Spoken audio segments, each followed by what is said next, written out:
Hi, this is Eva for Once Upon a Timeline. Welcome to Midnight Mandela. How you guys doing tonight? Hope you had a good week. I see Joe Bloor's talking about a Mandela field trip to San Gabriel Valley in Southern California.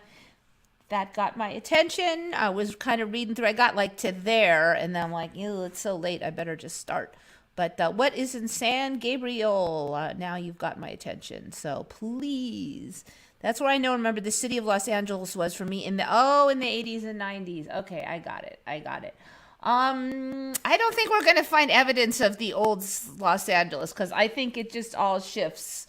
That everything morphs and like I mean, every part of the state is, Sacramento has moved for me. The whole top of the state is kind of new.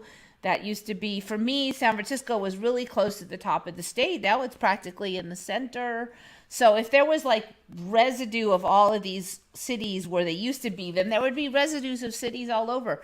So like a lot of people remember San Diego a little further north from the border than it is now. So, that would be where Orange County is now. And yet, when you go to Orange County, you don't see residue of San Diego. I wish it was, well, do I wish it was that simple? I don't know if I wish it was that simple, but it does not appear to be. Maybe higher energy sensitive peeps can pick up on any vibes. Yeah, I don't, when everybody says like the energies have been so high, and I'm never sure if it's like everybody or just me, like, is it just because I ate too much gluten that day or is it something else, so I definitely today I feel that I don't know what I want to call it. There's like this itchiness in the nerves. That's what I call it. It's sort of in your brain. It's kind of like I won't say it's bad, I won't say it's good. It's kind of I don't know how to describe it. So I think I'm definitely getting a lot healthier and better at these shifty things, but I do have my days. I've been working a lot harder on listening to my own self-talk and improving my attitude, and I think that that's gone a long way. I've also been going out in the sun every day, going for a short walk, cleaned up my diet more, found a lot of supplements that help, red light therapy every morning, do not get on the internet first thing in the morning. There's a whole bunch of things I've been just stacking on, and all of them have been helping. So I'm definitely a lot stronger than I was. And interestingly, I've been sleeping less too, which is kind of convenient because I swear the days have gotten so short that I really need those extra hours. I'm sleeping less because I just am done sleeping. It's not that I'm, deliberately cutting back, but it's like I just need less sleep lately. Fingers crossed that's going to be convenient. Unimatrix gave me $10. Thank you so much. Appreciate it. I have taken complete control of my thoughts in the last 5 years. Well, I definitely would not say I have complete control of my thoughts, but I have definitely been working more on that whole, you always hear that word mindfulness, throw it around, what does that even mean? But for me, it basically has been very much just monitoring my thought processes, especially when I'm feeling negative, when I'm feeling or just kind of neutral, and really looking at them. And it's been a long journey because there were so many things I wasn't even aware of that I was doing. And I basically had been programming a lot of negativity into my life. And if you look at, I've said it before. I mean, how can you be positive and happy when you go around griping in your mind about everything? Oh, that guy's an idiot, and of course he did that, and look at all that garbage on the corner, and that dog is so loud. You can't be a Karen in your head and then hope to be like happy person. So that's one thing I've been really working on, is just the judgment of every little thing, like it's just kind of like even the stupidest things, like, okay, I got up at 10 a.m. and I judge myself bad because I woke up late. Who cares when I woke up, as long as I get my stuff done? Like, why do I have to put a judgment on everything? It's like I got what I needed to get done. I actually woke up late because I stayed up late because I was working. So it's like, why am I even ragging on myself for that? It's just stuff like that. It was like all the silly things I rag on myself for. that are unnecessary and useless to be kvetching about. Just pick the really important things, which is like that many percent of them, and work on those, and then forgive yourself for the rest. Because a lot of the stuff I was ragging on myself for was just not even worth having a judgment about. It was just cray cray. So I totally recommend people try to. I think it really has helped me a lot. Like, we chose Santa to be a thing and all the stuff when we were little, and beyond that was based on personality. I don't know.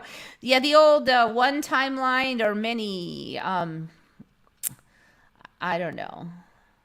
The old Los Angeles, the old Cuba, the old China, the old Japan, the old shape of everything. Yeah, there'd be like the old size of the earth.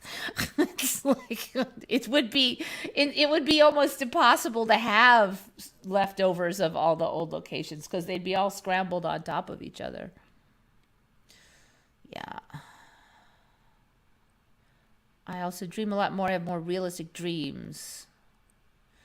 Yeah, I've always had pretty good dream recall. I actually kind of multiple times got really good at it and asked to dial it back because I just felt kind of tired. Like, there was a few times when I just remembered hours and hours of dreams. A lot of them were boring. I felt like I didn't get any sleep because I remembered doing stuff all night, and I'm just like, so I kind of was like, didn't like it. I just want to remember some of them. I don't want to remember every little boring dream that I was late for school and can't find my locker and, all that crap. Maybe if I clean up my dreams life as much as a lot more, it wouldn't be so bad. But like, I don't want to remember an hour's worth of them kind of dreams. It's just tiring. Live chat. Maybe I need to evolve more so my dreams are all pleasant. They are making giant bracelet for Statue of Liberty. I don't know why even bother. Okay, let's see. I don't know why that's funny, but is it just some kind of temporary thing or what? Who thinks of these things? Okay, let's see. Wrist print, giant bracelet.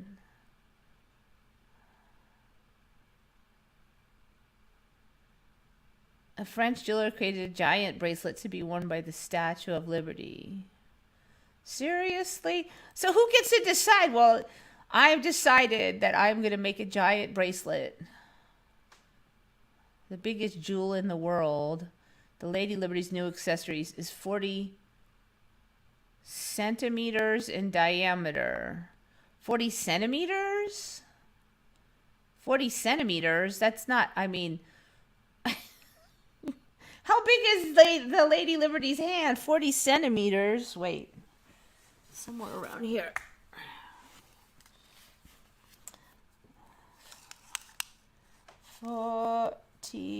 Centimeters? This is 40 centimeters. That's like a foot and a half. That gotta be wrong. Okay, it can't be 40 centimeters. Somebody doesn't know. Is their hand only this big of Statue of Liberty? I don't know, actually. Maybe it's just the stone is 40 centimeters in diameter. I don't know what kind of stone he'd have. It's not like there's diamonds that big. All right, let's try Facebook and see if that has any useful information. The biggest jewelry in the world has to be bigger than... Okay, that's not useful. Well, we're not getting very far. Twitter? This computer does not like Twitter either. I've never had any luck with this computer and Twitter. I can't log in on this computer. No matter what browser I use, it won't stay logged in. Biggest jewel in the world is... Noose is 40 centimeters in diameter, shaped like a crown, and plated with 24 karat gold. I guess that's him making it. I don't really get it though.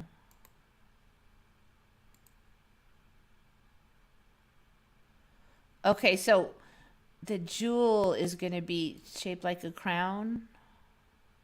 I guess that's it right there. I don't know. I guess that the statue is just, I know it's a lot smaller than I remember. And frankly, that's like really cheesy. Why do we have a crown on the Statue of Liberty? I mean, like, we're not a monarchy. This is kind of weird, actually. Princess Ficelle is the jewelers. Princess Ficelle.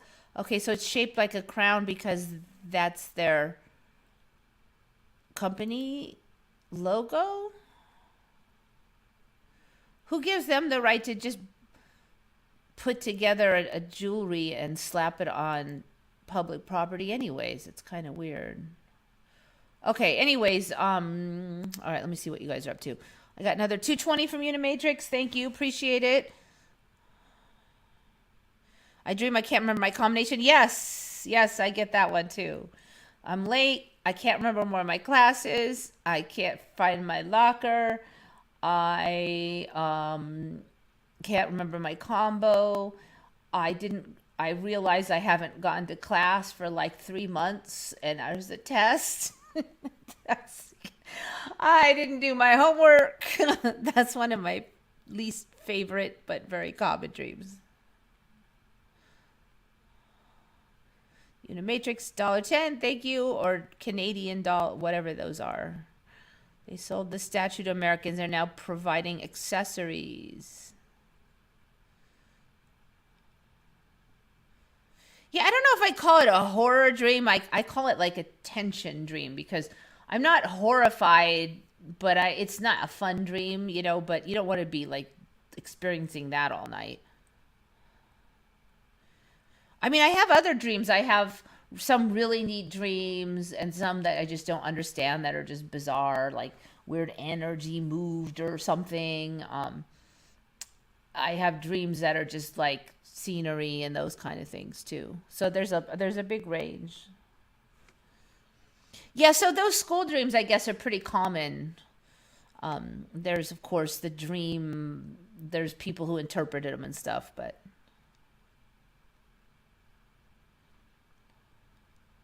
I don't think I've ever experienced pain in my dream. I do not recall ever experiencing pain.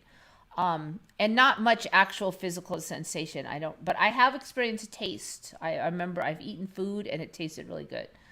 Of course, visual. I'm trying to think. I don't know if I've ever experienced smell, but you'd think I'd have to if I experienced taste, right? Never heard before of, okay, let's check this out. A familiar face unveiling Claude Milan. Claude Milan, the Sudarium of Saint Veronica. What? Have you seen this before? Okay, I mean, it's a little bit Jesus-y because of the crown of thorns and the hair and stuff. And the beard. But the eyes are looking a little bulgy. I don't know. I mean, I would just say it's the hair. This image is legendary for how the artist, the engraver Claude Milan, created it. It consists of just one single line starting at the tip of the nose and spiraling outwards. Okay, I don't really get it. Why am I supposed to know this? This single line virtuoso engraving from 1649 titled The Sudarium of Saint Veronica is Claude Milan's claim to fame. I have never heard of any of this stuff before. Elevates the art of engraving. It depicts not a face in and of itself, but a cloth said to have been used by a woman named Veronica to wipe the face of Jesus on its way to crucifixion. This cloth containing the print-like impression of Jesus' face is considered a holy relic, known as the Sudarium or Veil of Saint Veronica. Okay, I did hear of like that was one of the artifacts that showed up a couple years ago, was supposedly this cloth thing. Um, but it was just a cloth. I don't. What does it have to do with this Milan Sudarium thing? Formatur unicus una, the one and only, made from the one and only, at the bottom of the veil. Milan parallels Jesus. I don't get it. Maybe I'm reading it too fast.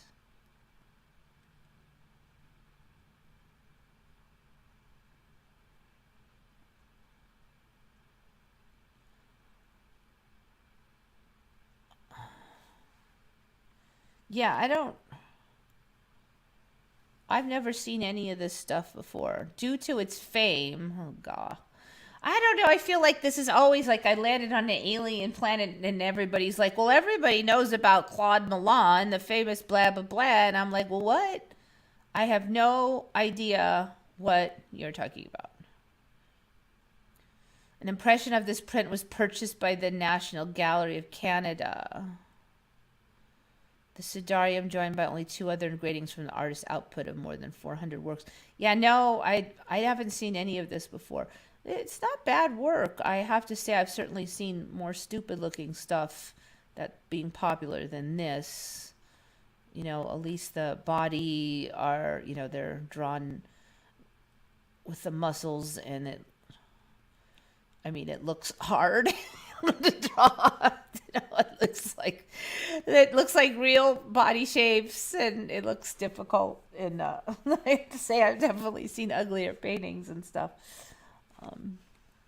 Yeah, I've never seen any of this stuff before. I don't know, I guess because I got a hair on my eye. It's bugging me. There, got it. I guess because of the lines, there's this weird effect with the eyes or something. I don't know exactly what's... I frankly, I have no idea what to say on this thing. I don't know what they're talking about. Look at the nose. Okay, look at the nose. What am I looking at? Other than I can see there's this weird effect because of some kind of ripply thing. Okay, yeah, and they're saying it was drawn with one line somehow.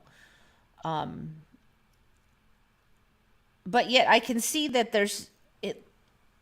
it looks like there's shading in between the lines, though, so I don't really get what they're saying. Like, there is shading between the lines here, and then not here, and then...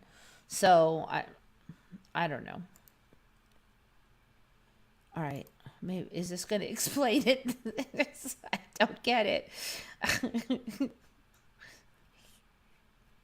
It's kind of cool, but I don't get the point. All right, are we going to load here, or are you just messing with me? Nope, there's no explanation on here. Yeah, I definitely noticed he's got eye bags. Huge eye bags. Like, he looks like... Yeah, that was worse than drinking all night. I don't know what that is. That's like you got an illness or something. Actually, it'd be kind of a handsome face, except for he looks like he got punched in the eyes.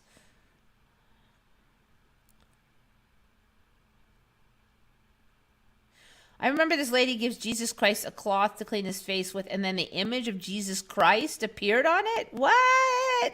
I didn't hear that. I heard that there was a cloth that wiped his face. There was nothing about an image of Jesus. Is that thyroid eyes? I don't know. I have not heard of anything about an image of Jesus appearing on that cloth. I'm like totally, I'm totally confused now. Totally. I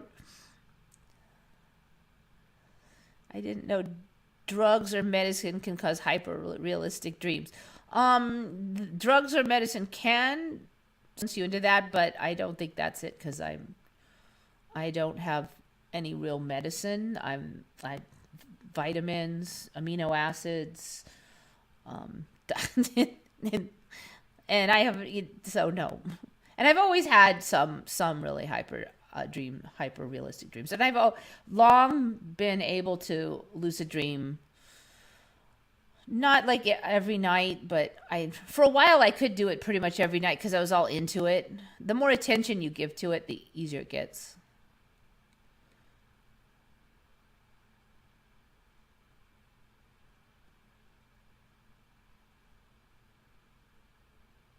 Food tastes better in dreams. I've only had a few dreams where I could taste that I recall tasting.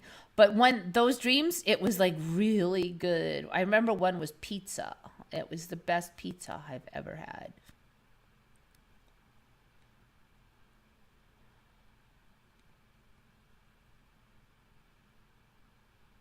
Yeah, I'm trying to just I mean I have a business that runs off the internet obviously, but try to just dial it back a little.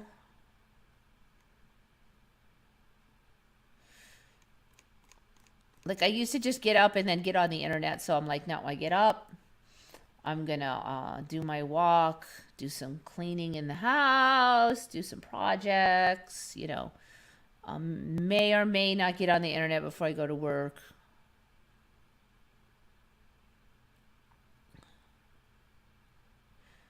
His face actually. So you're saying that this face of Jesus went on the cloth,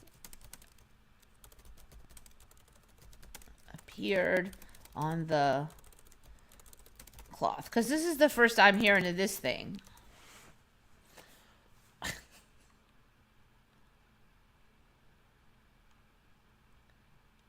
Veil of Veronica.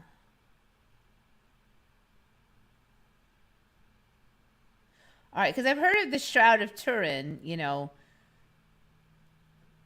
that they would say like some kind of energy came out of the dead body or Jesus's body and imprinted it. But okay, well, it does look like,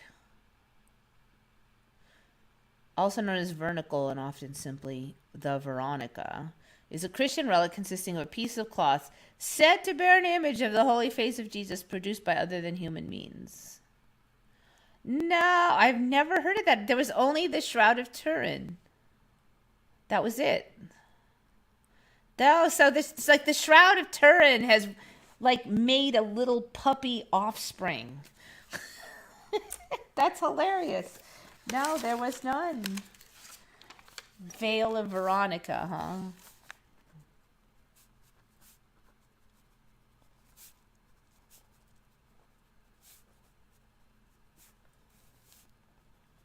That's crazy. Saint Veronica, encountering Jesus along the Via Dolorosa to Calvary, wipes the blood and sweat from his face with her veil. According to some versions, Saint Veronica later traveled to Rome to present the cloth to the Roman Emperor Tiberius. The veil has been said to quench thirst, cure blindness, and even raise the dead. The first evidence is from the Middle Ages, and during the 14th century, the veil became a central icon in the Western Church. In the words of art historian Neil MacGregor, from the 4th, 17th century on, wherever the Roman Church went, the Veronica would go with it.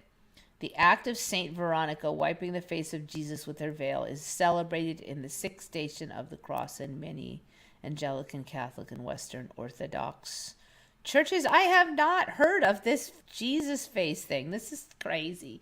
Yeah, no. Okay, so we have pieces of the cross. We have a little baby Shroud of Turin.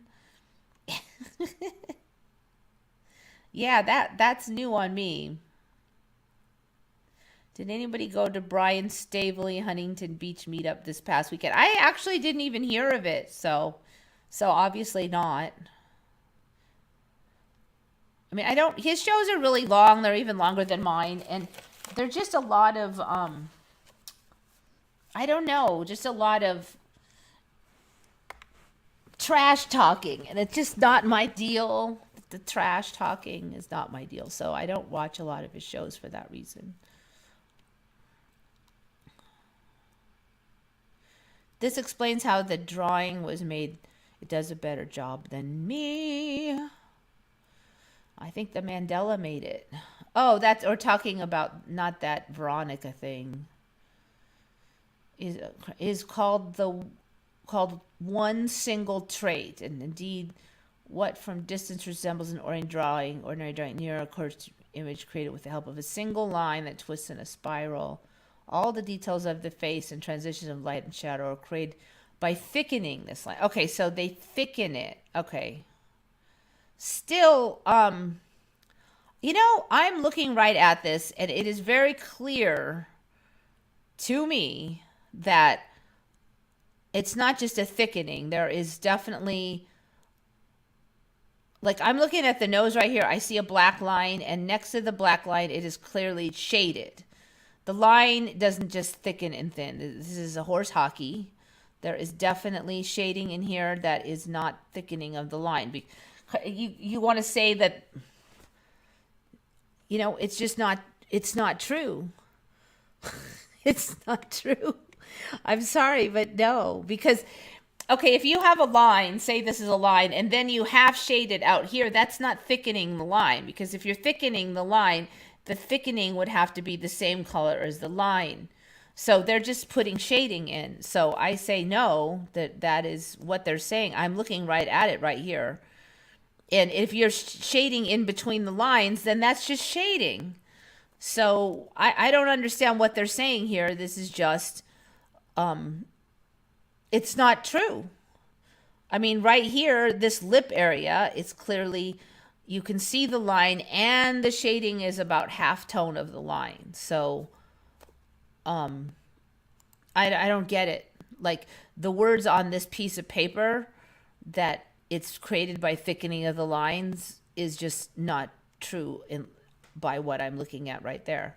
I mean, unless there's some kind of an error in how it was uploaded, and maybe, but it looks very clear to me that in every image that I've seen so far, it clearly is got shading beyond that line. Anyone planning to go to Connecticut? I do plan to go to Connecticut for the next Mandela conference. I can't swear. I got to see what the finances and everything look like, but I do wish to go for that trip. So for those who don't know, I had IMEC, which is International Mandela Effects Conference, is planning another live conference. So they had ran one right before the pandemic. And I'm glad I went, because then everything shut down in 2020 and there was no more of that business. And so finally they feel like enough people will actually travel again that we can have another one. So I believe they're having it in Connecticut, because that's where Chris Anatra has a business, and he has a lot of facilities, or he's availabilities that he can buildings and stuff that he can use there, because I know he has, I don't know all the details, but he has, I'm pretty sure his business is there. So that's why it's Connecticut this year. Last year was, 2019 was Idaho. That was fun because it's kind of a resort town in Idaho. So it was a lot of fun. They had a lot of speakers in 2019. It was very orderly. And then there was just so much fun talking with everybody in between, because you're in a room with, 20 or 30 or 40 other Mandela affected people just like you, and you'll just never experience that any other time. So it was amazing. It really was just talk, and people who just got along really well too. There was a really good energy. So even though it was a smallish conference, it was run like a very big conference, in that there was schedule, speakers, audio, visual, everything like that.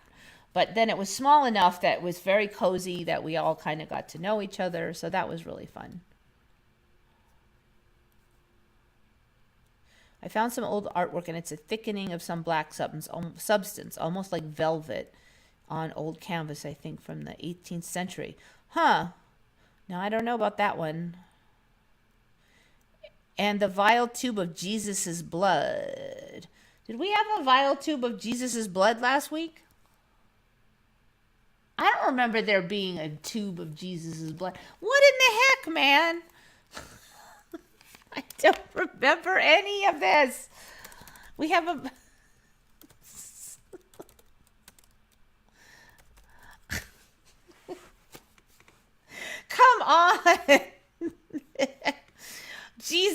almost here. It just occurred to me, like, the second coming of Jesus is like coming by little bits. Like, first you're gonna get his shirts, then you're gonna get his blood, then you're gonna get little pieces of him one by one. Oh, okay, that Basilica of Holy Blood. Okay, the Basilica of Holy Blood. All right. So that one, it's not like official. It's not like the Catholics though. The vial containing Jesus' blood according to Catholics. Wait a minute. Now, this is another vial of Jesus' blood discovered in July 2022. Vial of Jesus' blood have been recovered according to Dutch art detective. The vials containing Jesus' blood, according to Catholics, were contained in an ornate gold box was stolen with other relics from Faycamp Abbey in Normandy. I recovered the legendary blood of Jesus of Faycamp, one of the oldest and holiest relics of the Catholic Church. What? Said to contain blood drops of Jesus collected in the Holy Grail. What Holy Grail? We don't have a Holy Grail, do we? How do we have the blood from the Holy Grail but no Holy Grail? What?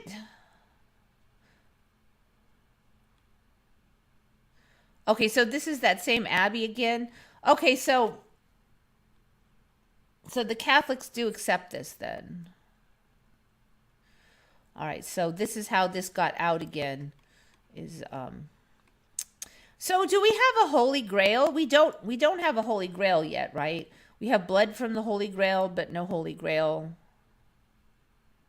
Will they use the blood of Jesus to make the Antichrist a clone of Jesus? Who knows what's going to happen, man? I do remember that Abbey Basilica thing that we talked about last week. I just was thinking there's a vial of the blood. Okay.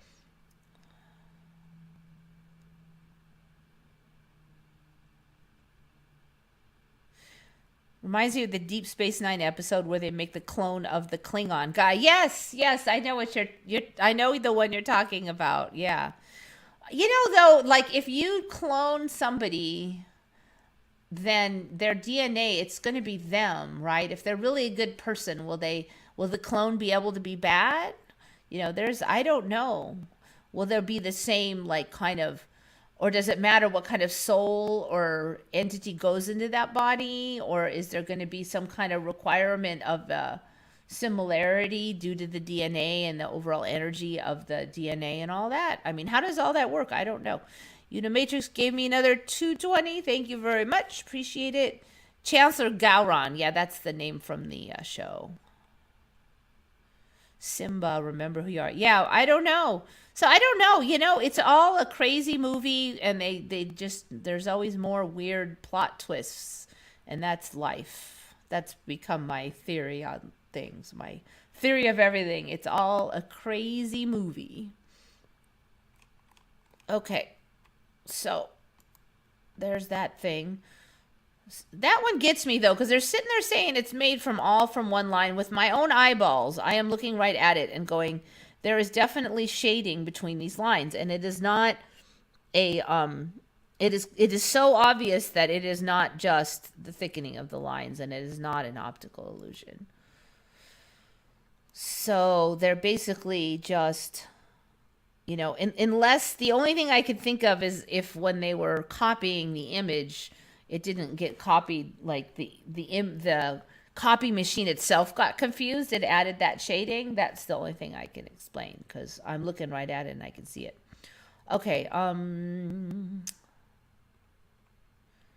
this one was the one. I stumbled on this article about the sun. So I guess our little observations and Mandelas here.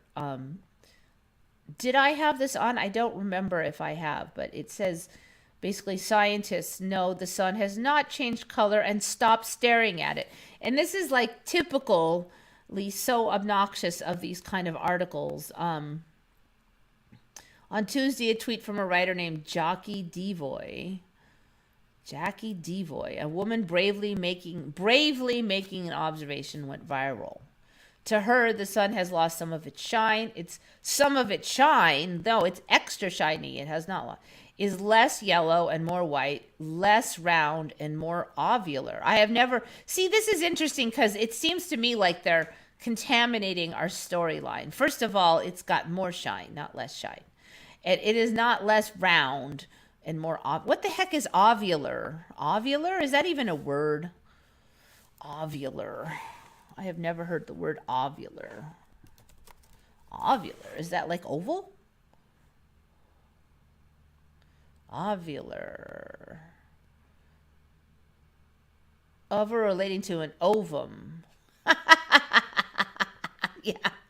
Translate ovular. See, it's not even a word. Ovular. Ovule. Ovular. So this is supposed to be an article in Vice. Oh man, you suck. I was able to look at this before without signing up, but all right, good. It didn't make me. It's more less round and more ovular. So ovular is not a word that belongs in this article. Then when she was a child, she wrote, I'm just telling a person in their 20s that the sun used to be yellow when I was a child, and he's laughing. The last time he saw a yellow sun was on Teletubbies. Here's the sun right now, white and a weird shape. How's it looking where you are? She attached a photo of a glaring midday sun, white and misshapen as a huge notchy. Oh, it does look kind of, I'm assuming that's just a crappy camera aperture thing, but that's not the normal storyline. I don't think too many people are saying it's ovular, which isn't a word. Our sun is a celestial body that emits many forms of radiation, including electromagnetic radiation we see as visible light spectrum. Put simply, in space, the sun is white. Our atmosphere scatters the light, blah, blah, blah, blah. That statement alone is enough to make you stop scrolling and consider going outside to look directly at the sun, which seems to be what she recommends. Like, I don't see where she said go and stare at the sun. She just said, look, the sun looks different.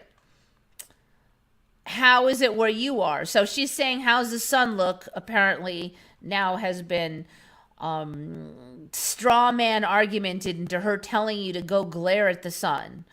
She seems to be suggesting that you go look directly at the sun. Down the thread, she feels that she's into sun gazing. You know, whatever. I don't know. But it seems pretty sus that they're tying all this other garbage into it. So maybe so their argument is, well, she's probably fried her retinas, and that's why the sun looks a different color now. Like, we've all apparently fried our retinas. The sun's changed is a conspiracy theory that's been bandied about for years, even before social media as we know it today, with people declaring not my sun. I actually don't remember that happening ever since 9/11. It was more like 2012-ish. Sun truthers have spent years uploading videos and photos of the sun online with the fervor usually reserved for UFO hunters. And then here we go. Now we're on our Mandela website, Retconned. A quick search of Retconned, a subreddit related to the Mandela effect, shows the yellow sun has been a topic of interest for years. Yes, that is true. Now they're trying to say that our theories are dangerous. There's been an almost 53% increase in skin cancer diagnoses as people who are once sunbathed with cooking oil and reflective trays under their friendly sun. What does that even have to do anything? They can be dangerous because other people latch onto these ideas and are like, oh yeah, I noticed that too, without consulting the science. Like, you can't notice stuff. You have to consult the science. I mean, like, if you notice something and the science says different, you have to believe the science, not what you notice. That's what they're trying to say here. Solar scientists are typically busy doing science and don't have time to ponder the habits of people staring at the sun. But they did have some thoughts on the yellow sun theory that's gained new attention this week. Never look at the sun. So instead of talking about the sun looks different, we have moved over to don't stare at the sun. Like we were ever saying to stare at the sun. Told me she sees claims like these circulating around the internet all the time. Then we get the trend of people thinking something must be true because the internet said so. No, they think it's true because they noticed it. Misremembering, blah, blah, blah. The idea of the yellow sun is nostalgia in media. Yeah, how does nostalgia make you think the sun changed color? I don't know. So, I don't know. This is such a hit piece. It's kind of comical, I think, is part of it. What about the pasta shape of the sun? Phone cameras can especially do weird things when taking pictures of bright objects like the sun, which I don't, the sun can appear to be more oval-like, but oval-like is not ovular. So whoever wrote this Vice article doesn't know, like, English words very well. I think what happens now is people just do a spell check. And if spell check says everything's a word, then they're good. I've seen a lot of this where things are a word, but they're the wrong word. Ovular has to do with ovulation. It does not have to do with an oval shape. It is a word, though, so spell check won't cry. But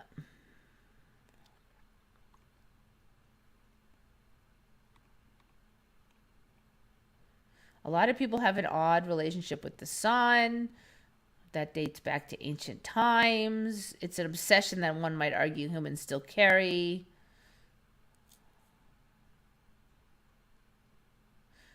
As many people still spread it and point their buttholes in its direction for unproven health benefits. What in the hell? I have never even heard that either. I am like completely befuddled by this article. I guess if you think the sun changed color, then you also put your naked butt towards the sun and expect magical powers from it or something. That's what they're trying to say. It's like such a bad smear. I don't know where they found this woman. That they must have like looked for hundreds and hundreds of statements on the weird sun and then found like the wackiest one. And then that wasn't weird enough. So then they had to straw man that one.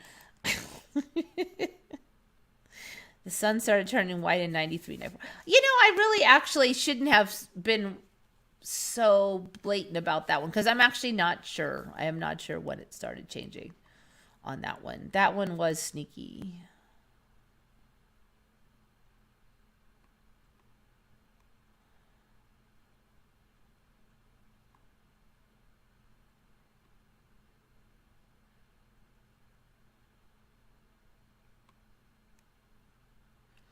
Vice declared bankruptcy to help it be sold. Yeah, Vice. They used to be good when they first came out, and then somebody bought them, and they just totally just sucked. Like, they used to go out and get real, truthful, interesting stories and try to be truthful, and then that all just went out the window, and it was all hit pieces and baloney and...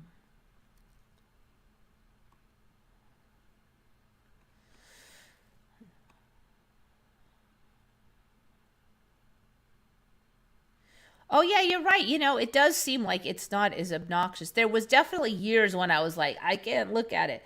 So I'm not sure if I just got healthier. I think I mentioned like a few months ago, suddenly I could look at the sun again and it didn't bug me. Like, you know, normally when you're driving into the sun and you're like, every now and then the sun accidentally gets in your eye and it like hurts. You know, you're like, ow, ow. It suddenly just stopped happening. Like the sun would get in my eye because it's really hard to not look down the road, you know, and it didn't hurt. It just didn't. And so I don't know if it was like all the latest supplements and me getting healthier, or it's all somehow related and you can't separate out those things. Pikachu has a brown spot where the tail connects. Didn't before. And that one showed up for me many years ago, shortly after the bottom tail black spot disappeared. And then there was about 6 months where we were all saying that's gone. And then I saw the brown spot at the base of the tail. So that was years ago for me.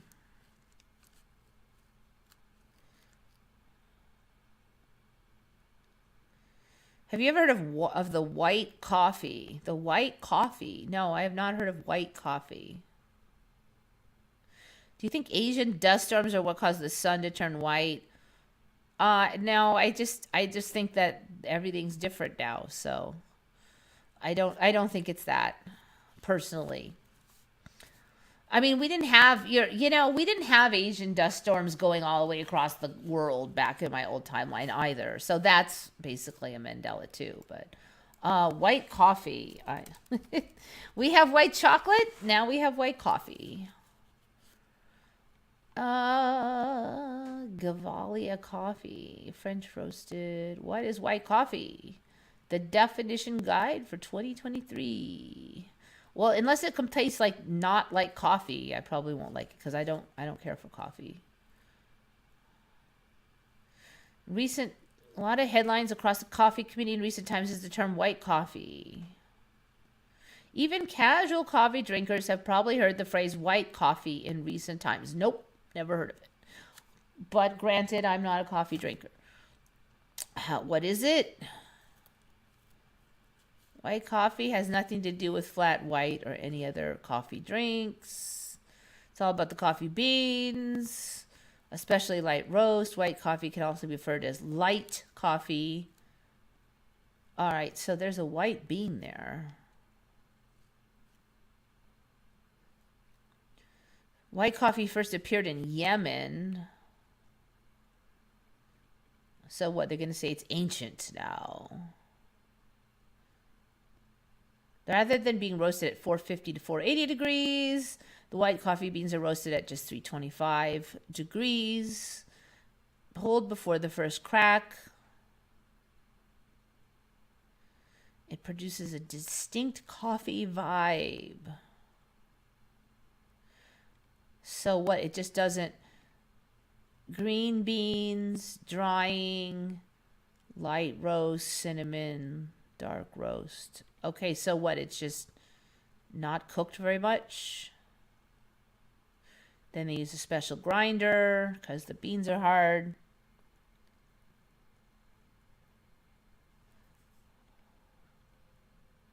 I've never heard of all these other roasts, though. Like, I've never heard of cinnamon roast. I've never heard of light roast.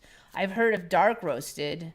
I've never really seen one that wasn't pretty darn brown, though. So I don't know. I mean, I hate to chime in too much because I don't drink coffee, but has more caffeine. Yeah, Sweetheart 11's first question, does it have more caffeine? Shari's first statement is, it's more expensive and has more caffeine. I can see where you guys are going with this.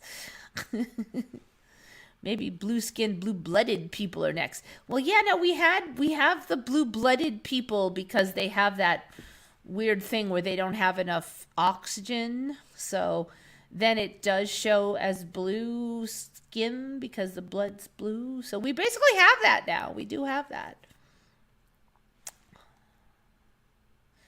They are like an old tire that has been on the grill too long. Who is?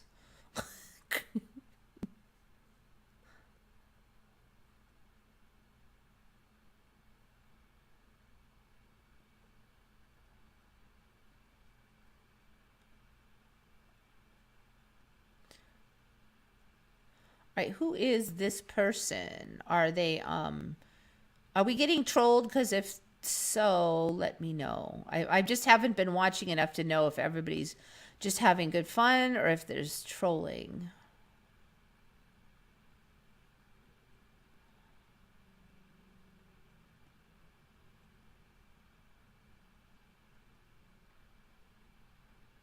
Okay. So anyway, that one. I don't even know where to start. I've already talked an hour. All right, here's an interesting one for me. I've been waiting for the Northern Lights to get down here. It's not quite here yet, but it's still ridiculous to me that apparently the Northern Lights were seen in Arizona recently, which is totally ridiculous.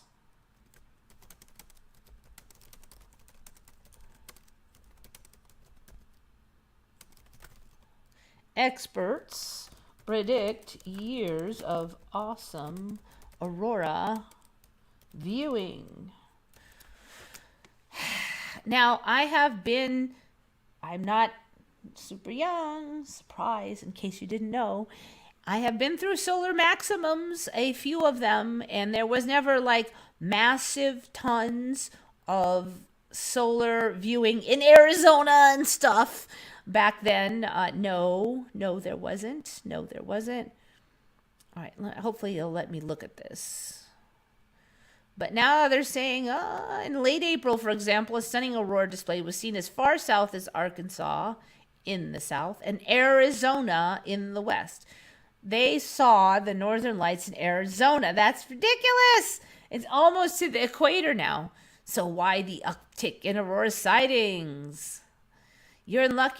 So basically, they're saying the solar maximum. We're heading towards the solar maximum, so there'll be an uptick.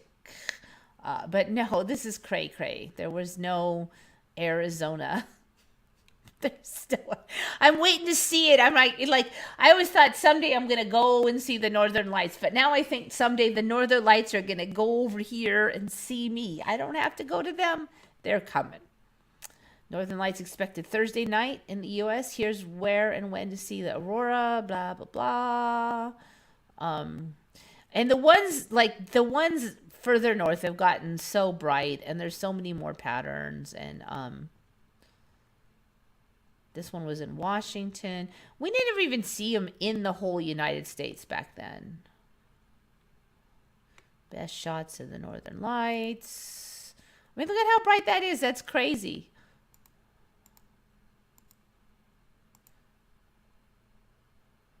I mean, is that...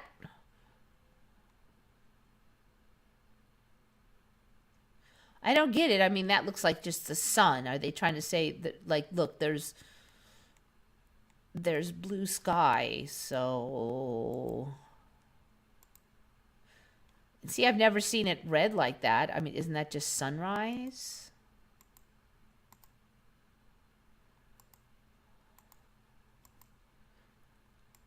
Are they saying you can see it when the sun's up? Is that what they're saying now? Because you never could see the aurora during this daylight before. It looks to me like they're showing it during the daylight. That would be an upgrade. All right, let's check this out. See the Aurora Borealis in the daytime.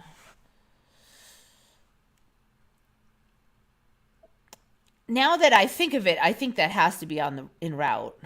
Aurora view line for tonight and tomorrow night. And they'll just say, oh, it's better at night.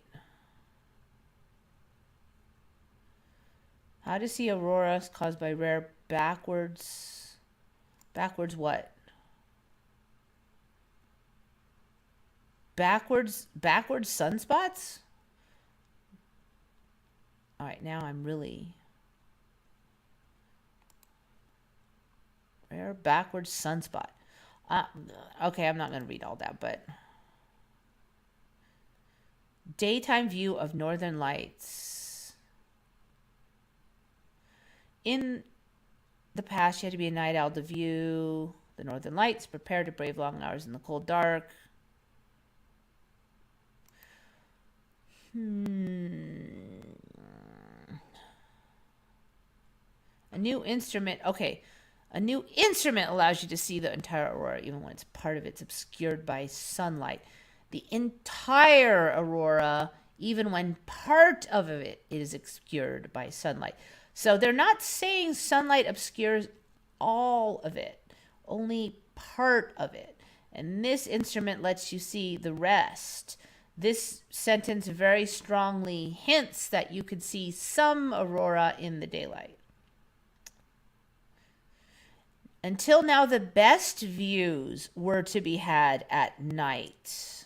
So basically, yes, you can see it during the day, just not as good, is what this whole article seems to be indicating, as if we already knew this. But the ultraviolet imager can screen out the sunlight and show the aurora just as plainly during daylight.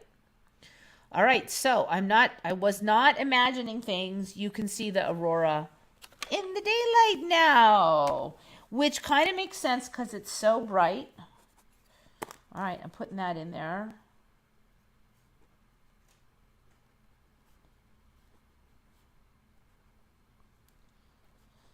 Have you guys ever seen images of the Aurora Borealis in daylight? I know I have never, ever seen that. They have the new aurora called Steve. Yes, Steve, it's been on.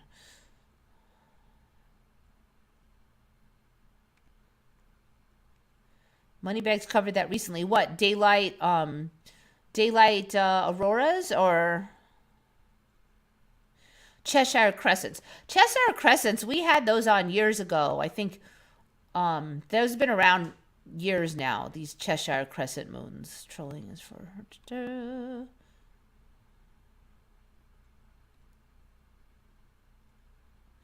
Corn was invented in the 1400s in Central. I do remember it being... What I remember of corn was that when like the Spanish came to South America, the natives had corn. I don't remember anything about inventions of corn. They had it, and that's where we got it from.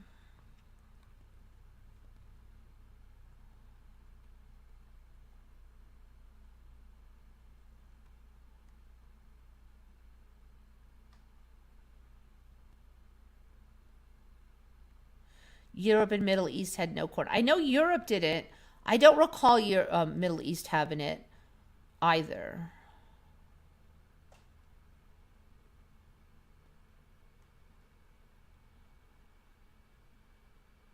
I think we had a lot of evidence of Egyptians being in North America long ago, and the history of corn is changing. I think all of them, well, we are very much closer together. Thanks for the $1.10. Appreciate it. We're much closer together, like all the oceans are smaller, etc. History's changing. So I'm not really shocked that that kind of thing has changed.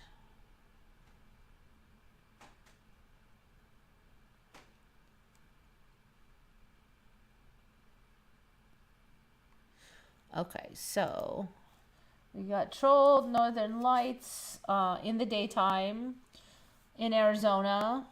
3 kinds of flower. Okay, this one was interesting. Hold on, let me get over here to Reddit.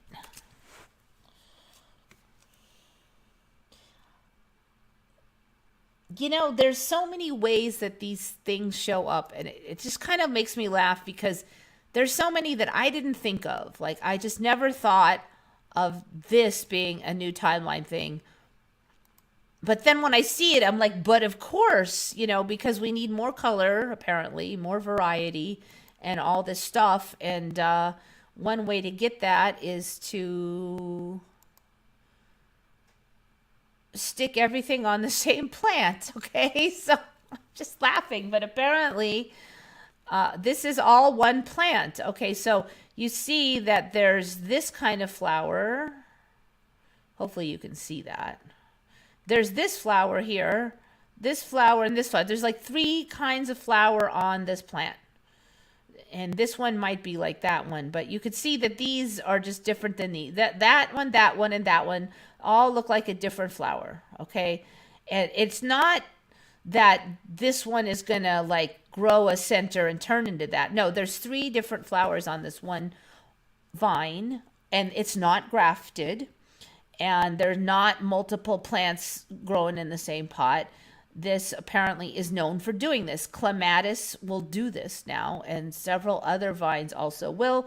And they're basically saying that, like, in the beginning of the season, they might have certain kind of flower, and then later their flowers will get more ornate and maybe they'll have some different ones. So, I mean, this is like beautiful, but I feel like the AI made it. Like, let's just stick a whole bunch of different flowers. It's definitely interesting to see all these different ones on here. There was never ever a natural plant that grew three different kinds of flowers naturally without any intervention for me. No. Uh, Several kinds of clematis may sport the single petal flowers bottom of pick that are expected during their first bloom. During their second cycle, end of summer, the petal counts in some varieties double or take on interesting additional forms. See, now even this explanation is a little wonky because they're basically saying, okay, it had single petal ones early in the season and more complicated ones later. But like this is all at the same time. That one's still on there. I don't think those have been on there for months. So I don't know.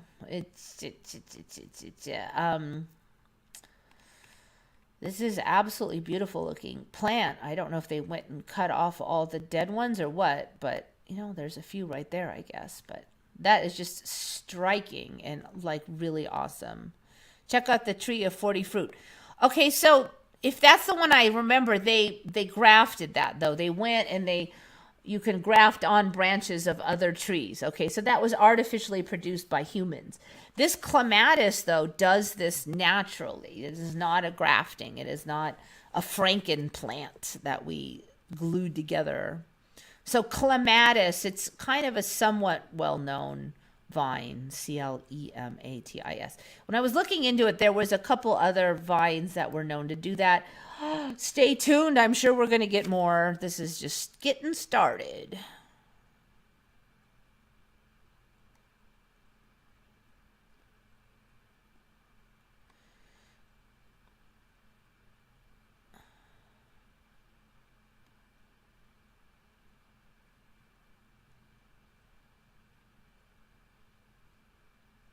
All right, now you guys are trying to remember the miles between the North and South Pole.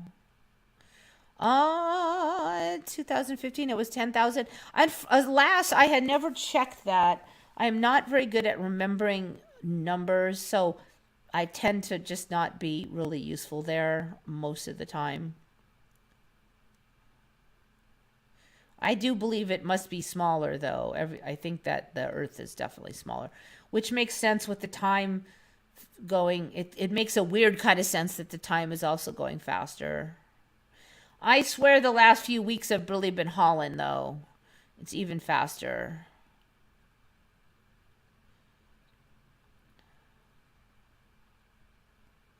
All right, let's see. We got Shari's got something.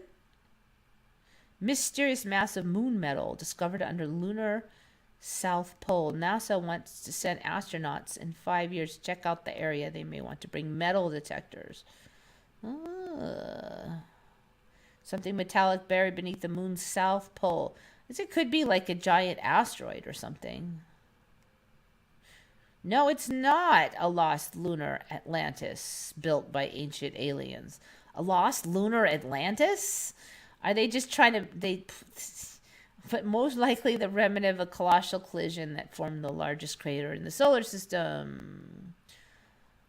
A pile of metal 5 times larger than the big island of Hawaii and burying it underground. Huh. Well, or is this like maybe it is the aliens. I love how they're going. And it's not aliens, by the way. Now everybody's got to think of aliens. Even people who weren't thinking of aliens are thinking of aliens.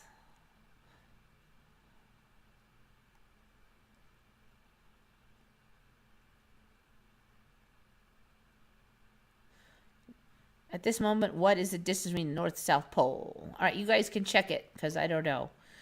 And I got to run through some of these others because I'm like way behind. Okay, got that one. I'll skip that one.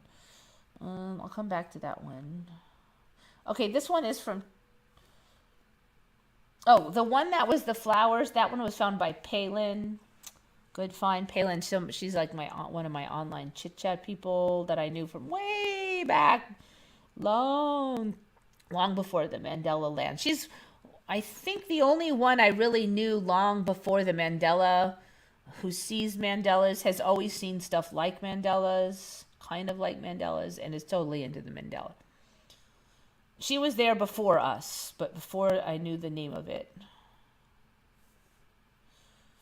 It's interesting when I look back. I never really quite connected that, she just had weird experience. It had never really occurred to me that the whole rest of the world would start having these weird experiences.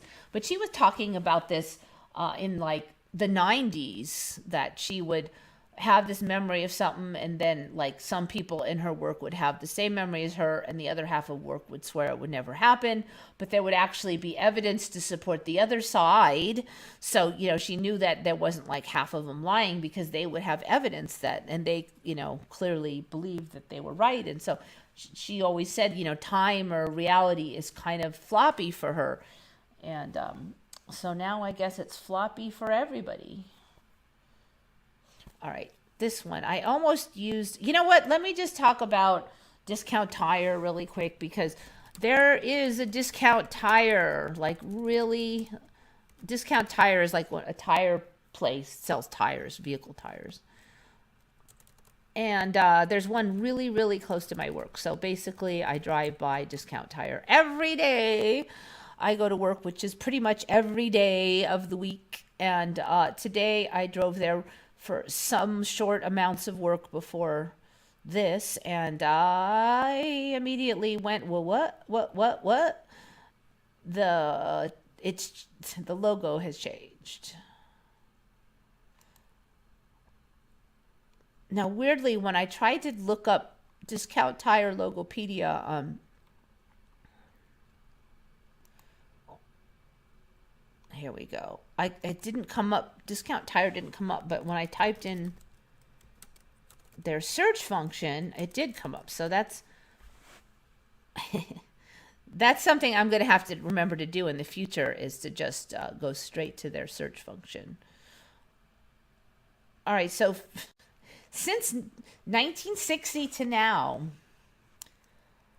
Discount Tire's logo, well, that sucks. See if I can make it larger.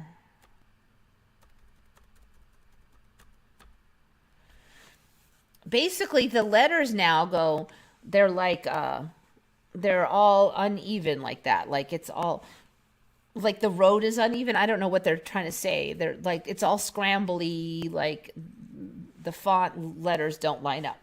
And that was never the case. It was a very simple, straight discount. It did not look like it had just experienced an earthquake and letters were falling over. And so I drove today and I'm like, what's wrong with the sign? And it changed to this. So I'm like, okay. I go home, I check Discount Tire online. It's been that way since 1960. I'm like, no, it hasn't. The weird thing is, if I look, there's a lot of ones that look kind of like my old way, but I'm pretty sure these guys haven't changed the sign since yesterday. In fact, this sign looks like the sign they used to have was a little nicer, like a little better quality or something. And this one looks a little low, like a little cheaped out compared to the one they had before. So I really don't think they took their very nice sign and then bought this one and changed it in one day when I wasn't looking. And I have to say, there's like 3 Discount Tires in town, and there was a lot of them in other places I've lived. And I have never seen the jumble letter thing. I have never seen it on a single sign ever. So this one had to happen very recently. I mean, I even want to say maybe it's today, because like I said, I drive by that every day, and I don't think it was like that yesterday. So I don't know. I'm trying to tell, is that scratchy feeling in my head with the nerves? Is that the shift? Did it just shift? I'm starting to suspect that. At least I do know that that Discount Tire just shifted. So I'm just curious, does anybody else remember the earthquake survivor Discount Tire logo? All right, Sapioid's talking about Tartaria stuff. Yeah, they're the old storylines now, if you look at like the Egyptologists, the stuff that now exists on the Giza plateau looks completely modern. They're saying it's ancient. It's obviously machine tooled. None of that stuff existed like that for me before. I mean, like all of those artifacts look totally different now. I mean, I really want to say somebody just machined some crap and plopped it there. And I probably would have said the Egyptians are just faking that crap. But yet there are other weird things about that make it even seem unlikely that it was made now also. Like it's, so I don't know what to say. Things is changing. There's now steam powered machinery alongside excavators, horse and buggy like steam powered excavators on temporary rails, steam powered stone chiseling for mass producing pillars and ornaments. Yes, there's definitely a ton of pillars that have, if you ever do lathe turning, you need to so lathe turning is when you have a long skinny stock, like when you're doing like columns, right?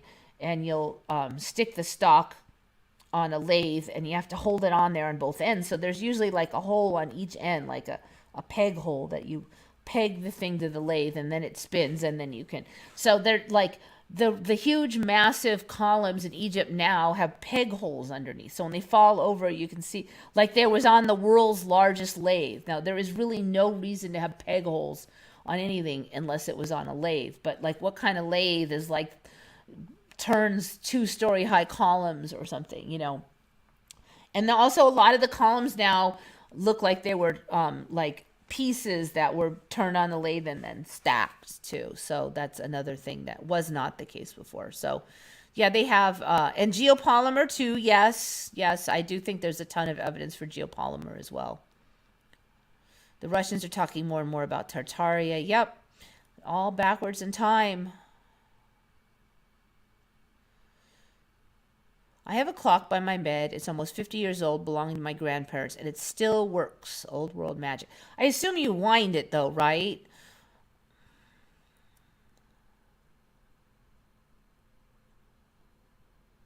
I go to work, and it's supposed to be an electric digital clock on the wall, and last week it wasn't. And this thing's way up. Nobody can reach it, so it's kind of weird. Okay. Well, ask around and see if anybody's changed it. Because I wouldn't be surprised if it just didn't. I've seen enough stuff now, Yeah, that old stuff from the 50s. Especially the last 15 years, I've really started to love the old stuff because the new stuff is such crap. It's just so cheesy and janky and it'll break down next year. And even a washer dryer from 15 years ago, I have a washer dryer from 15 years ago. I have less maintenance on mine than somebody who just bought a washer and dryer. Like I know someone who bought one and within a year they had problems with it. And mine is still fixable, So I'm like, I'm never letting go of that washer dryer as long as I can still fix it. Because the new stuff is such garbage. The old lamps, the old metal pieces, the quality. Oh my gosh, the quality compared to now. So I'm more and more, I'm on this subreddit called Buy It for Life, and they just, not all of them will really live for life, like shoes and stuff. And it's not just made in China because stuff I have from 20 years ago made in China was still way better than the crap now. So, and even if it's made in, the Americas, it still sucks. I don't know. It's just such crap now.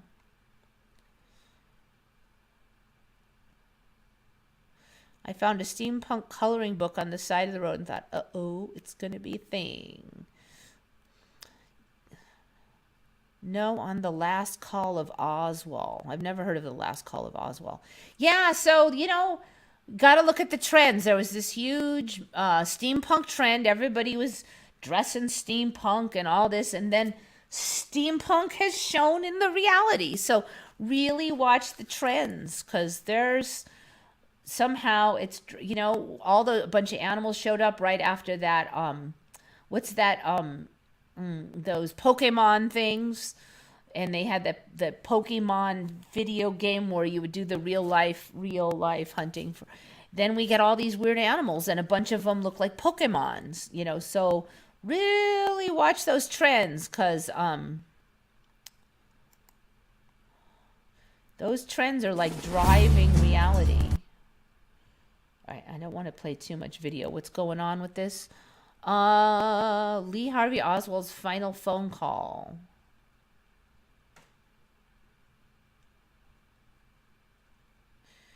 Just hours before his death, Lee Harvey Oswald tried to call Raleigh, North Carolina from the Dallas jail. For years, this significant information was ignored by assassination investigators and concealed from the public. Surprise guest speaker and JFK assassination expert, the late Jim Mars joins Dr. Proctor on stage in the early 19 independent. Did Jim Mars die? I didn't realize he died.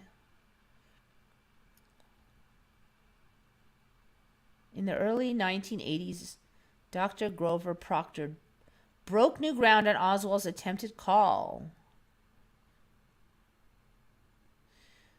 Oswald's attempt to reach former U.S. intelligence officer John Hurt, interesting last name, John Hurt, has been known as the Raleigh call.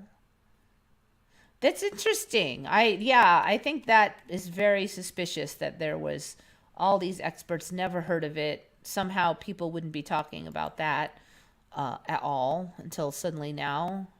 I really don't trust anything now where they're like, this was always there, but for some reason everybody just ignored it for 50 years and now we remembered it was there.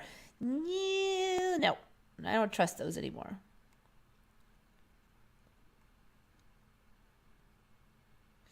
In a few shifts, we'll have steam engines during the time Jesus lived. Oh, I wouldn't be surprised, because if you look at the Tartaria stuff in the artifacts and what's in the artifacts now, the way the Egyptian artifacts look like, and these artifacts are showing up all over the world all of a sudden, and of course they've always been there. And the tech that required to make those it's getting more extreme every day. So there's got to be even more amazing tech than the steam engines now in ancient times. Okay, so got that. All right, this one is from Taro. I think the panda bears are doing more changes. So before I covered that, I didn't really remember the black going way down the eyes. It was like in the middle. Now they're all sad. And so now it looks like the black on the legs has kind of changed a bunch. And Taro is our friend in Japan. The way the leg, it's all like under the neck now, the black. And it used to be more like just on the legs. So Taro, I've also covered that they have those blonde pandas. So basically it's coming up more and more off the leg. It used to just be kind of in the leg, but now it's doing a whole thing all the way around the neck, and then it's underneath here is black, and that used to be like white going down, and just the leg itself was the black. And then another interesting is you kind of see the white going down the leg a little. Taro didn't mention that, but on some of these, it doesn't go all the way up anymore. So panda coloration's getting a little slippery. So it's now kind of like just their knees and down are black in the back. And some of their like haunches and thighs and stuff. And then the coloration is getting kind of weird in the back too. Also, they're just kind of dirtier. That's one thing I don't like about bears in the current timeline, is a lot of times they're just dirty. They used to just be, the fur would, like my dog, okay, my old dog was white. And she had a kind of fur that even if she got muddy, like as soon as the mud dried, it would fall off. So she never looked dirty. People used to, oh, you must have bathed her. She's nice and shiny and white. I'm like, nope. She's probably filthy under there. On the skin, she was filthy, but you wouldn't see it because the hair was always white. That's how these guys were. All the different bears, polar bears and the panda bears, they always look white. Unless they just sat in mud, they were white. But now they're kind of dirty. They look like dirt's on their butt and dirt's all over them. And okay, so now look at this guy. This guy is not just dirty. His middle is not white. It's like kind of brownish. And there, the point of demarcation between the black and the white is all muddy. And that just wasn't like that. They were black and then turned to white. They didn't have sort of white, sort of black, sort of some over there. They and dirty look at that's not right. I don't like it. I like my old pandas. These are like all shiny, and I like my shiny white and black pandas, not my dirty gray muddy kind of pandas. Remember when they used to say pandas were doomed to extinction? Now they're like falling out of the sky, panda piles. Are those even real? I mean, God. Like, yep. Every time they say something's doomed to extinction, and then there's piles of them. Okay, so if you look now, this one kind of shows it good. The black between the legs is connected now under here. It used to be black leg, and then like a white body, but now it's connected. This guy has nice separation on his colors, at least. Pretty sure that's a real one. I'm kidding. But that is the coloration now, that they're black along here. Oh, I feel like the eyes, man, some of the eyes color. Look, the eye color. I feel like the eye color has really gotten bigger too. It used to be a perfect line around the circle around the eyes, then it sagged down here. But now it's kind of like kidneys or something.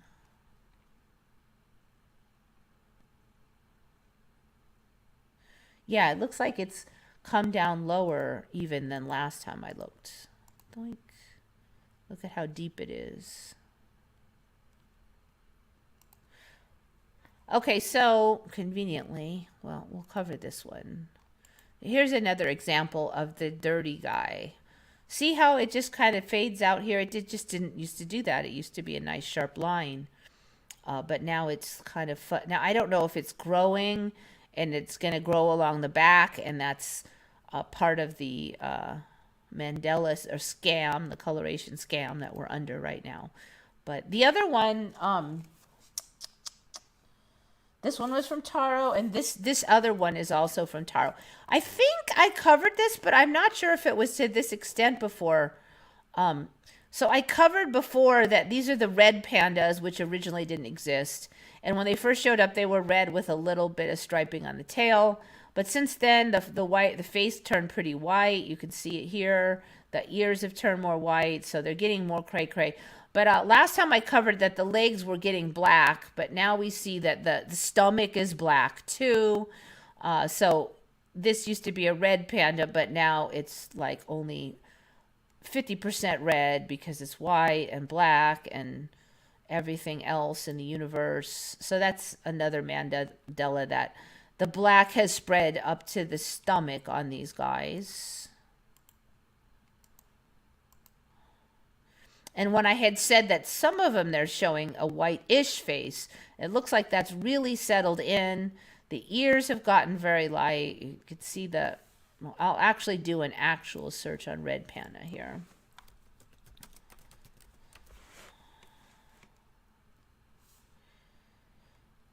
So pretty much all of them now have... What I saw before was some of the faces were getting whitish and some weren't. A little more like this guy. But what it looks like has happened is that it's pretty much settled in, that all of them now have quite a bit of white on their face. And then the black that had started on the lower forearm is spread up all the way to under the belly and connected. Who knows what's going to happen next. I actually kind of liked them a little better when they had more red. I just like that color a lot. With the white face, it kind of makes them look old to me. They're still quite cute, though, of course. But See all the way up here now. It wasn't still super cute. Oh my god. Okay, so that's red pandas. Got that one. 36. All right, I'm making some progress.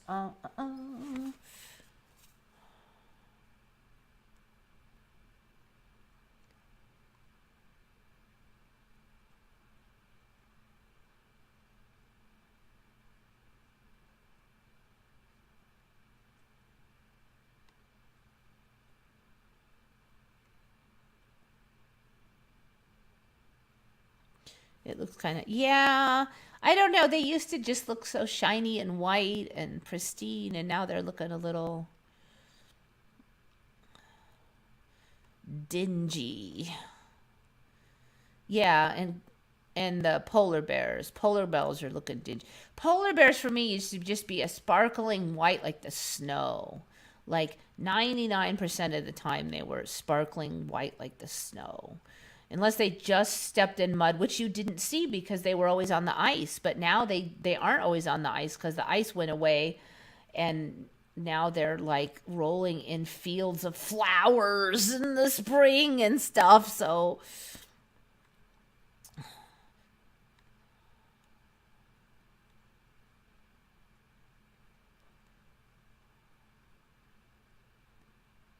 all the continents of the earth are on the moon's reflection. Yeah, that actually was going around a couple years ago, but the spots and stuff on the moon have changed considerably. They're like, I think Mandela affected did a video where he looked at this meteor holes and spots and stuff, and he kind of made an outline and said, okay, this looks like I think it was like a dude drumming or something. And then he said, come back, in 6 months, in a year, does it still look like that? And I did do that. I came back and it had changed. The outline was not there anymore. So caught in real time.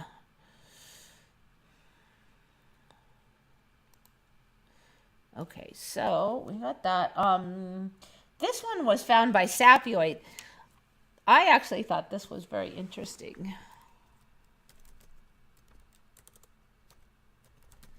So good find by Taro on these bears. The two bear ones were both by Taro. This one by Sapioid. All right, so we've had that some creatures can breathe through their butt, and turtles, and then more and more things all the time can breathe through their butt. That one is still so funny. And then they even did experiments where they shot air up people's butts, and you could actually intake some air from your intestinal tract, apparently. And then and now, well, you don't have to get it up your butt because apparently now we can intake some air through our skin. Not just worms and stuff, but we actually do cutaneous respiration, cutaneous gas exchange. Not a lot, but skin breathing. Skin breathing is now a thing, even for humans. A form of respiration which gas exchange occurs across the skin or outer integument. I'm not sure how to pronounce that. Outer, surface of an organism, rather than gills or lungs. So you're just soaking up air, I guess.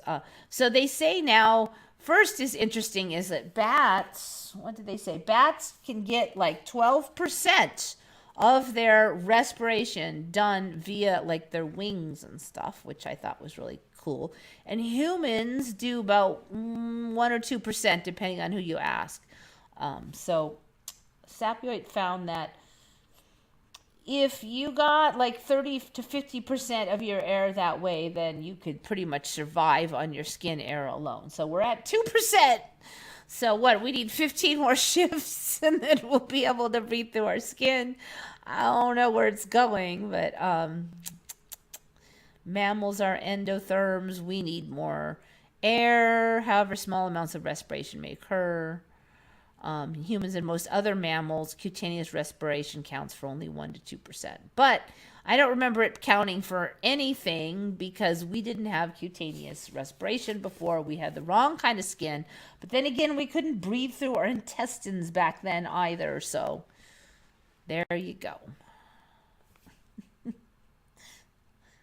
We got neurons in your intestines. You can breathe through it. So do you have like your head up your butt now, basically, in this timeline?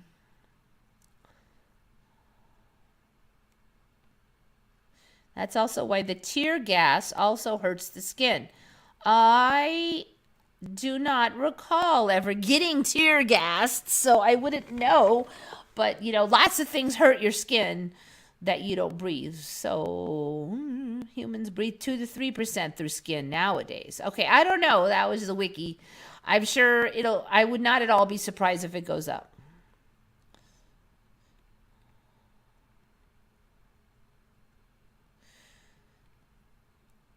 Joe Blore, we will go to the French restaurant and eat the snails. Yes, I have tried snails. They are not very good. They are not.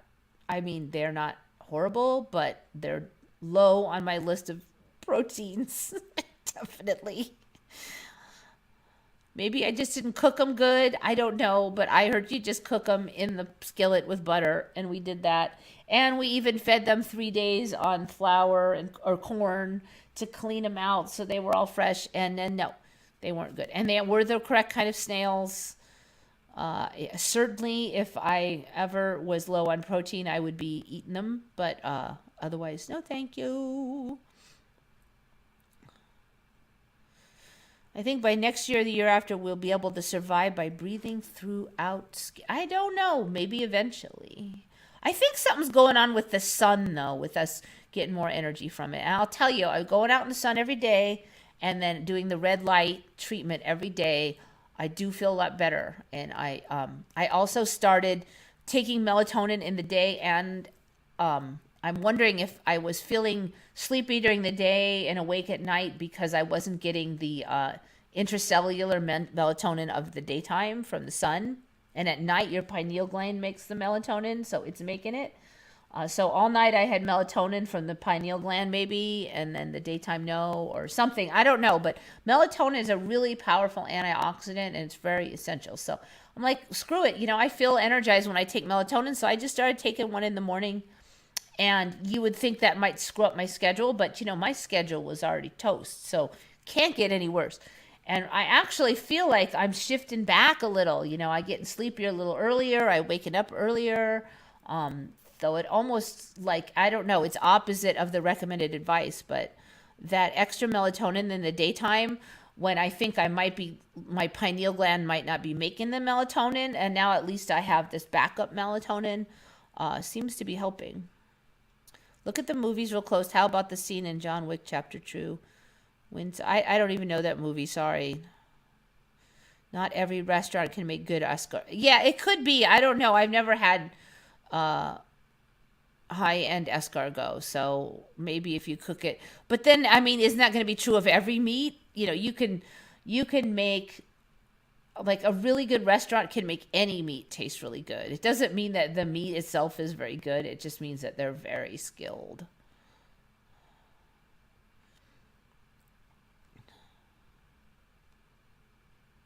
Escargot made with herb butter is delicious. I don't know. I was like very underwhelmed. I was all ready for them to taste good, and I was like, man, they were kind of chewy, and they do get hard and stuff. They're not all slimy, so there's that. But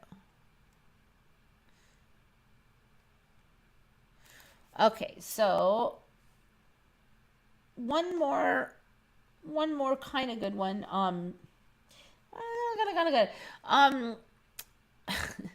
Sharks in the Thames River in London. There's two things for me, okay? One, that they're there.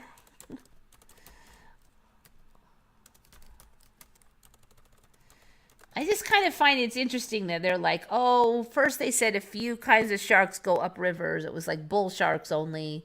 they can tolerate the less saltiness. But it seems like every shark and their uncle now just goes right up the rivers, and pretty much we've got sharks everywhere now.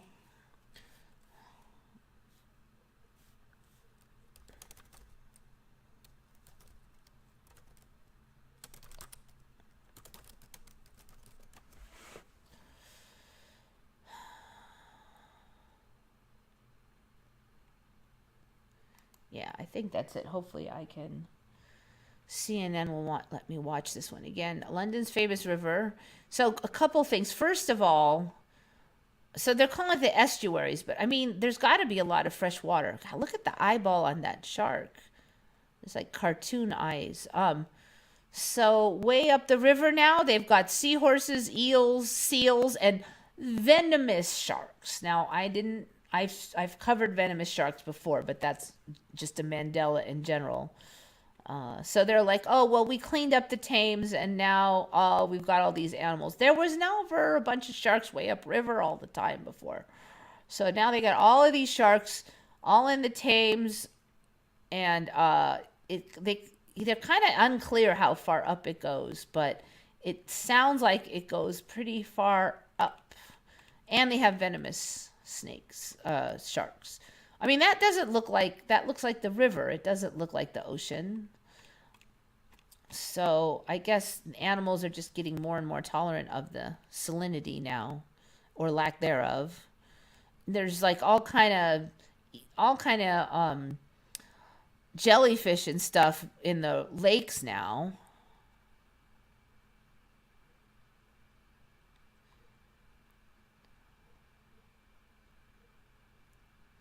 I mean, if they had escargot and somebody told me it tasted good and it didn't cost $1 bajillion, I would certainly try them again. I mean, it wasn't like traumatic or anything, but it was so polluted you'd die if you go in it. Well, see, now the new story is they cleaned it up. This is an article from 2021. Health check has shown.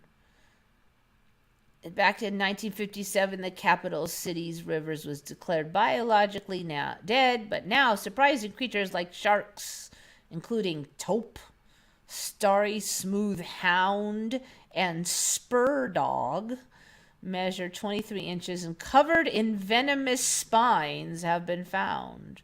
I guess that's spur dog. Spur dog shark. I'm going to have to look that up. Spur dog shark. I have never heard of spur dog shark. So the last I saw, some of the sharks had a couple spines under their dorsal fin and stuff. And then suddenly they were poisonous, a few of them, and that was not the original thing. All right, spur dog. Are these spots the spurs? I don't get what makes them spur dog. They don't look that spurry. Black-tailed spur dog, Squalus melanus. Okay, so it looks like they still just have. Here we go. This will help out. Oh, neat. Okay, so it looks like they have. It didn't get very. It looks like there's like a spur here and here, maybe, or at least one there and one there. You know. I come to think of it, I don't recall there being two dorsals on any sharks. There was one big dorsal, and that was it. So the dorsal had a spur, but now there's two dorsals on this beast. And that's another fishy thing for me. Yeah, there's like a little, and then like there used to just be one of these, what do you call it, ventral or whatever, fins, but now there's like a split one there and then another one here. So these two are like new, and then these split. It's just it's gonna be like 5,000 feet long with like 10 dorsal fins if this keeps up.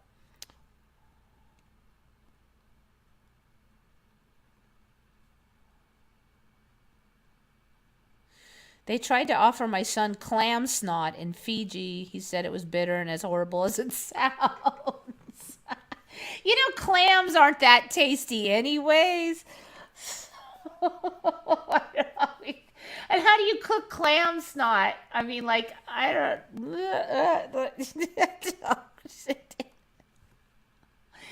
Yeah, no, I don't know if I'd be lining up for that one. I'll try anything. I'll try something once as long as it doesn't cost a bajillion bucks. But like my friends always laugh because I'll get the food and then I'm like a cat. First, I have to really thoroughly sniff it. Like sniff, sniff, and then I'll take the tiniest bite and then I'll put it. And they're like, you can't taste it that small. I'm like, yes, I can. I have very active taste buds and I don't need a lot. So yeah. Anyway, they said they cleaned it up. I'm like totally going off. Let's see.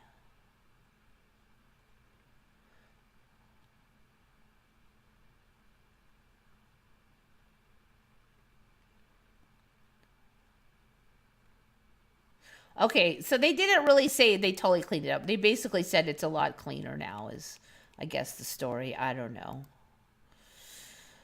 Okay, yeah.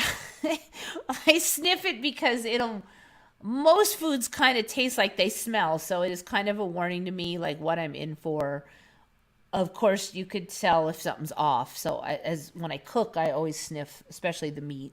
It's just a very good habit to always sniff the meat because sometimes it's off. Rarely, but it can happen.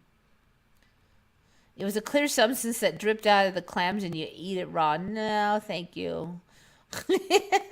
I think again I would sniff it. I don't know, take a little lick, but yeah, those are the kind of things I'd be very careful not to have too much near my tongue, and then I would have like something to like drink afterwards.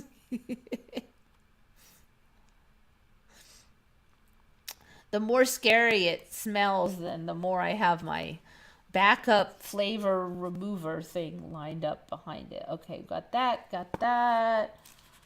Do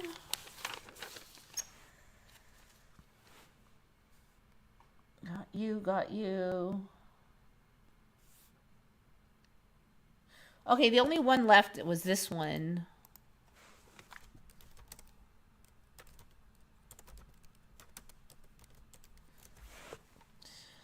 So I was looking at some other map stuff, and I just noticed like the Salt Lake, Utah Salt Lake, the Great Salt Lake. I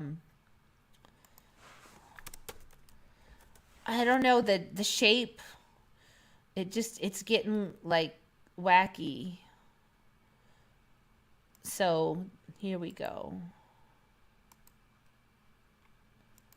What's all that crap? It's basically Bear River Bay. I don't remember all this stuff. It almost looks like like some kind of a dinosaur with two legs, a tail.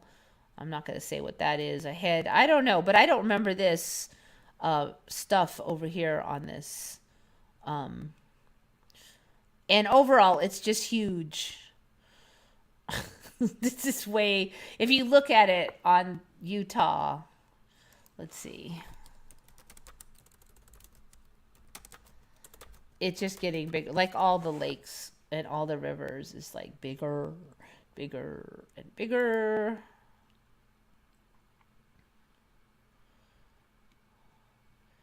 I think it's even more obvious if you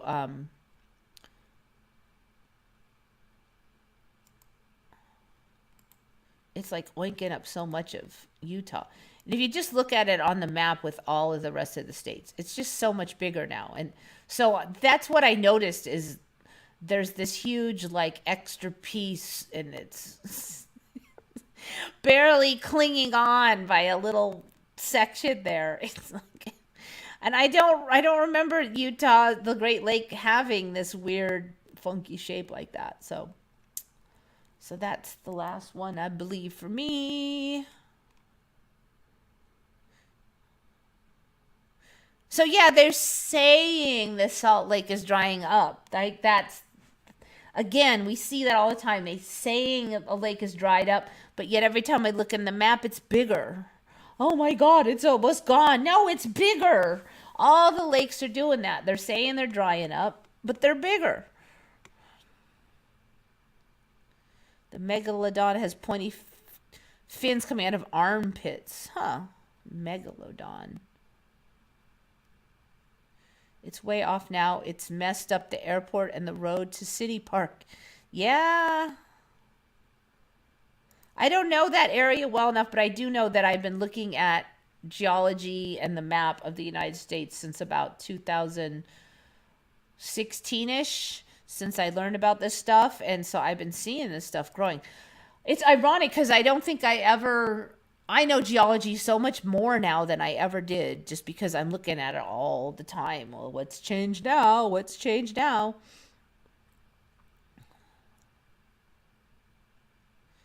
Yeah, so population decline. Yeah, but the world is smaller now, so I don't know. Maybe those weren't even real people. Look at northern Canada, saturated with lakes. Oh yeah, that one I've had on a lot. And there's like a line of them spreading off from the Great Lakes all the way up into Canada. It looks like they're eventually going to be like a giant waterway all connecting. All right, let me look at that megalodon real quick, and then then it'll be time to megalodon.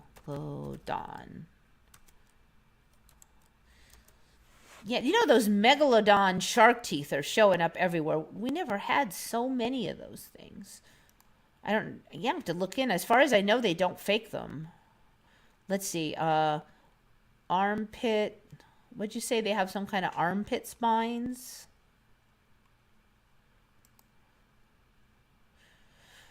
So it's always been a question, were all those people real? I don't know. I definitely do feel like there's fewer people out, though, like way fewer.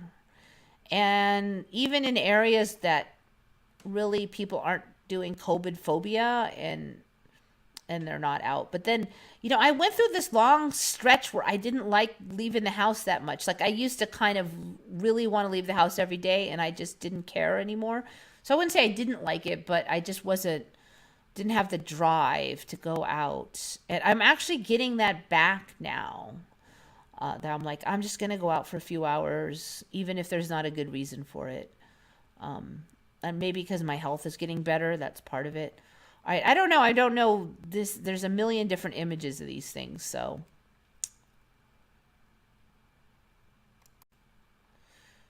looks like they haven't decided yet.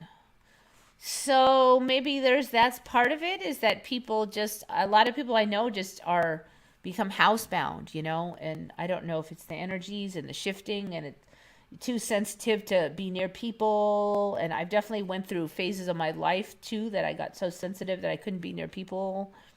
Like not that I couldn't, but it was just uncomfortable. So I don't know. I don't know. There's so many factors.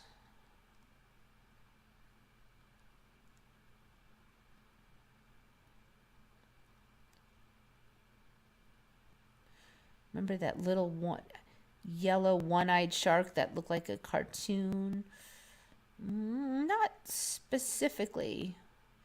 I stay home more than before since the 2020 fiasco. Yeah, I don't know. I think for me it was before that, because I just don't. I didn't. I After a few weeks and I kind of realized it was baloney. I wasn't really worried about the COVID anymore. But I had already been heading in that direction, so I'm kind of heading out of it now, I think. I guess we'll have to see. I've just gotten, I don't know, maybe when I get myself together more and my energies together and I'm under control of myself, then I'm less influenced by others. I have more of an immunity I can still feel it, but I don't get like sucked into their drama as much. It's easier, something like that. I don't know. I guess we'll just have to continue on and see how it pans out. But it does kind of feel like that. When I'm stronger, then I can, tolerate the shifting tides a lot better. Several old friends are just not the same people I knew. They act like someone else and they seem less friendly or not the same. Yes, very much true for a number of my friends, like the one especially. He just, we used to enjoy each other's company, and I don't think that we do anymore, So I kind of like he's changed and he's just not that person, and we just don't have that simpatico anymore. So I kind of am lost. I'm like, are we still friends? I feel like he's a different person. And so I kind of go through the motions because of the history. I'm not sure he wants to even bother being friends, but he might be doing it out of just like he feels an obligation. I don't think he actually wants to be friends anymore. So I'm kind of like, well, maybe I should just put this friendship out of its misery. I don't know, or maybe the other one will come back. So it's kind of tricky. So if I don't ever call anymore or visit, am I a jerk or is it just better that way? So yeah, we definitely go long periods without talking now. So maybe that is it, that it is done, but so I like to think somewhere that the one I used to know is out there. So maybe, that was the end of it. I don't know.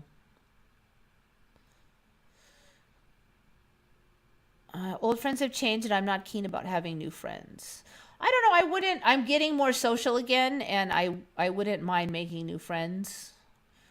I'm kind of getting more in that mode now. So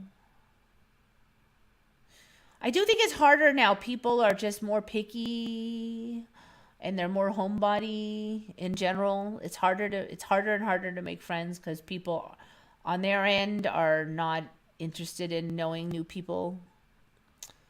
So, but what happens, what happens. If it's meant to be, hopefully we can shift to a healthier environment where we're more understanding. That's the plan, right? Something like that.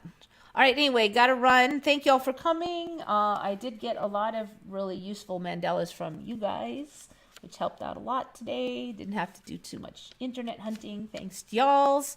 So thank you very much. Think good thoughts, everybody. This is Eva signing off for Once Upon a Timeline.